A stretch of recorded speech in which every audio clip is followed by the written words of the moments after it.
Di bab partikel materi, teman-teman akan belajar beberapa hal.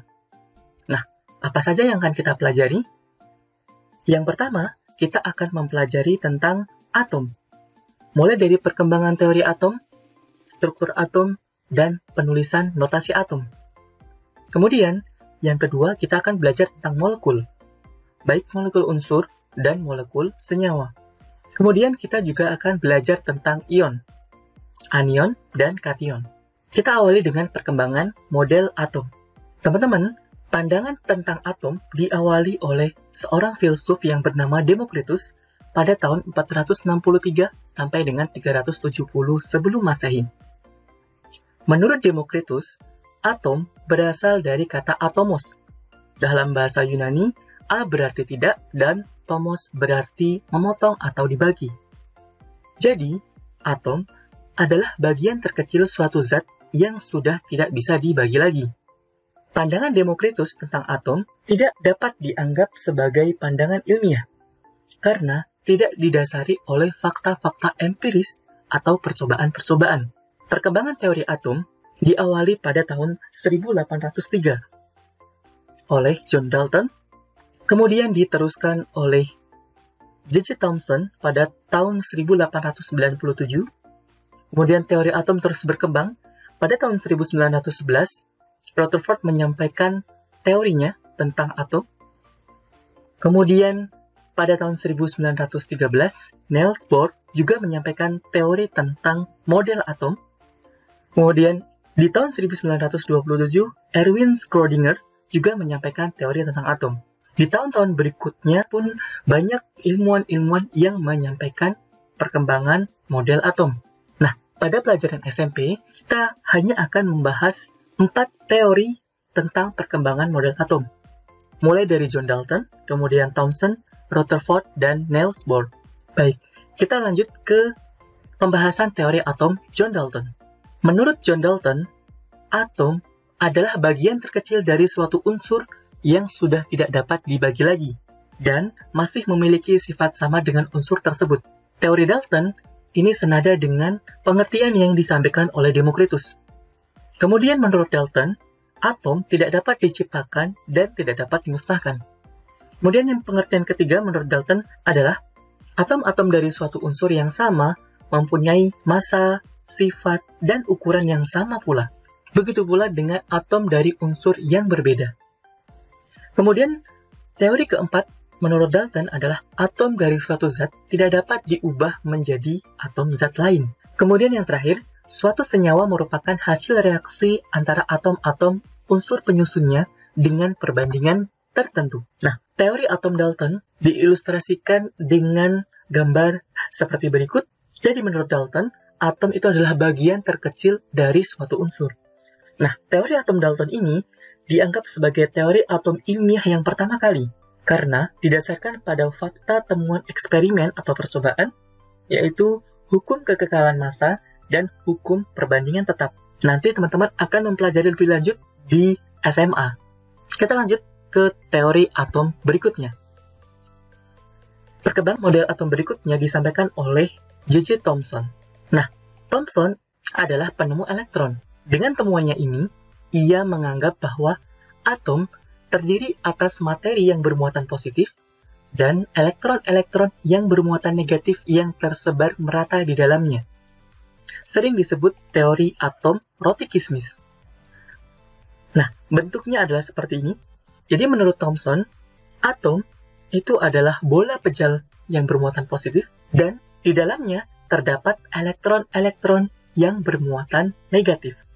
Jadi menurut Thomson, atom itu seperti roti kismis, karena elektron-elektron menyebar dalam atom sebagai kismis yang menyebar di seluruh bagian dari atom tersebut. Model atomnya mulai dapat menjelaskan sifat listrik dari suatu unsur, namun masih belum bisa menjelaskan bagaimana susunan muatan positif dan negatif dalam atom. Jadi susunan muatan positif dan negatif dalam atom yang disampaikan oleh J.J. Thomson itu masih belum bisa dijelaskan. Jadi penempatannya masih acak, teman-teman. Lanjut ke perkembangan model atom berikutnya, yaitu teori yang disampaikan oleh Rutherford. Nah, Rutherford adalah penemu inti atom. Hal ini didasarkan pada percobaan penembakan sinar alfa pada lempeng logam emas yang sangat tipis. Kemudian di dekat lempeng logam emas tadi ditempatkan plat zinc sulfida yang dapat berpendar atau bercahaya ketika terkena sinar alfa. Kita lihat di sini sumber sinar alfa kemudian dipancarkan ke lempeng emas. Nah, ternyata hasil percobaannya menunjukkan bahwa sebagian besar sinar alfa diteruskan. Hanya sebagian kecil saja yang dibelokkan atau dipantulkan. Ini adalah gambaran percobaan Rutherford. Jadi, sinar alfa yang ditembakkan ke lempeng emas yang tipis banyak yang diteruskan, akan tetapi ada juga yang dipantulkan atau dibelokkan. Hal ini menunjukkan bahwa sinar alfa tersebut seperti menabrak sesuatu yang besar. Nah, maka dari percobaan tersebut, Rutherford mengambil kesimpulan yang pertama, atom tersusun atas inti atom yang sangat kecil yang bermuatan positif dan dikelilingi elektron. Kemudian, menurut Rutherford juga, massa atom terpusat pada inti atom. Yang ketiga, sebagian besar ruang dalam atom merupakan ruang kosong, dengan diameter atom sekitar 10⁻⁸ cm, sedangkan diameter inti atom hanya sekitar 10⁻13 cm. Namun, model atom yang disampaikan oleh Rutherford belum bisa menjelaskan kenapa elektron tidak tertarik ke inti atom, karena intinya bermuatan positif, sedangkan elektronnya bermuatan negatif. Harusnya mereka akan saling tarik-menarik, tapi Rutherford belum bisa menjelaskan kenapa elektron tidak tertarik ke inti atom. Berikutnya, perkembangan atom disampaikan oleh Niels Bohr. Teori atom Niels Bohr menyempurnakan model atom Rutherford dengan menganggap elektron sebagai sebuah partikel yang mempunyai orbit tertentu dan memiliki tingkat energi tertentu. Untuk berpindah dari satu orbit ke orbit yang lain, elektron harus melepaskan atau menerima energi. Jadi model atom Bohr menyatakan bahwa atom terdiri dari inti atom yang bermuatan positif dan elektron yang bermuatan negatif mengelilingi inti atom. Bedanya dengan Rutherford, elektron pada model atom Bohr terdapat di lintasan-lintasan atau orbit-orbit tertentu. Nah, setiap orbit memiliki tingkat energi tertentu. Jika elektron berpindah dari kulit dalam ke kulit luar, maka elektron menyerap energi. Sedangkan, jika elektron berpindah dari kulit luar ke kulit dalam, maka elektron melepaskan energi.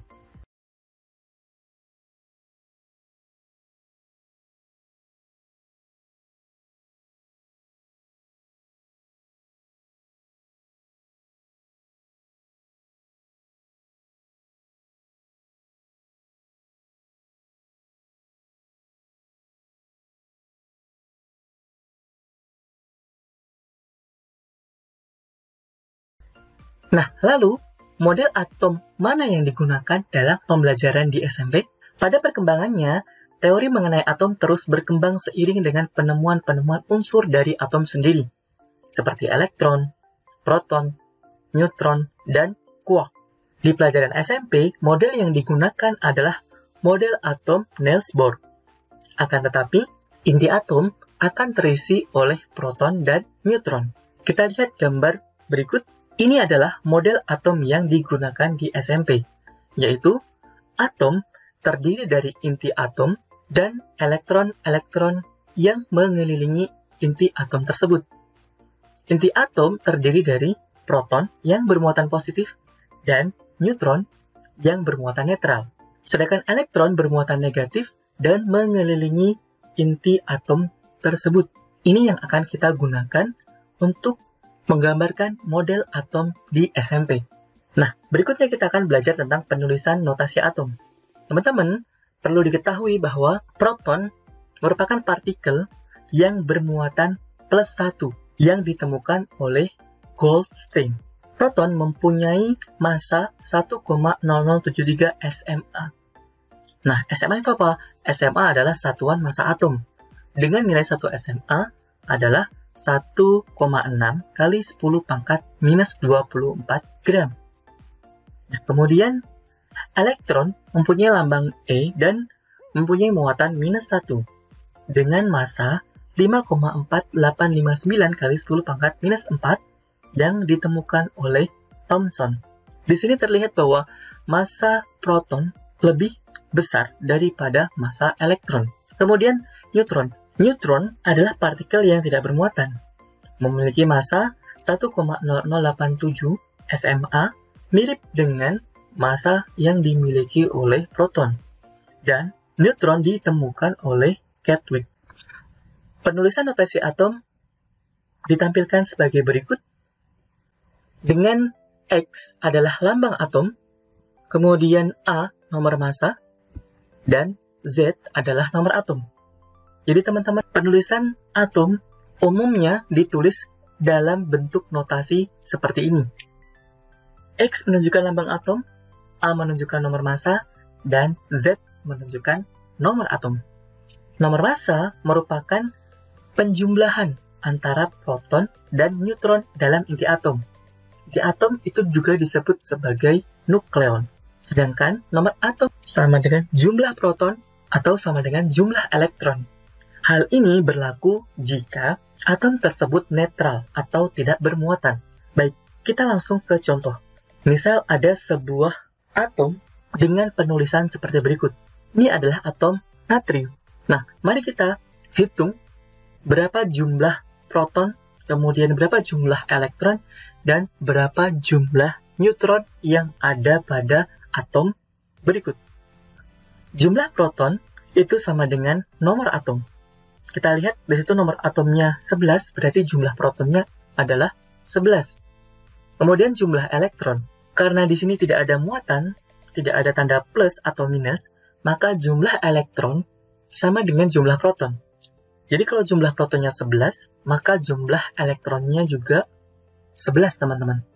Kemudian, kita menghitung jumlah neutron. Jumlah neutron adalah nomor massa dikurang dengan nomor atom. Kita lihat di sini nomor massanya adalah 23, sedangkan nomor atomnya adalah 11. Berarti, jumlah neutronnya adalah 23 dikurang dengan 11, atau sama dengan 12. Kita lihat contoh berikut. Ini adalah atom oksigen. Nah, dari sini kita bisa langsung melihat bahwa jumlah proton atom oksigen itu sama dengan nomor atomnya. Jika nomor atomnya 8, maka jumlah protonnya juga 8. Kemudian jumlah elektron. Jumlah elektron, karena atom ini atom tidak bermuatan, maka jumlah elektron sama dengan jumlah proton, yaitu 8. Kemudian jumlah neutron. Jumlah neutron adalah pengurangan antara nomor massa, yang nilainya 16, dikurang dengan nomor atom, yang nilainya 8. Berarti 16 dikurang 8 adalah 8. Jumlah neutronnya adalah 8, teman-teman. Sampai sini mudah-mudahan bisa dipahami.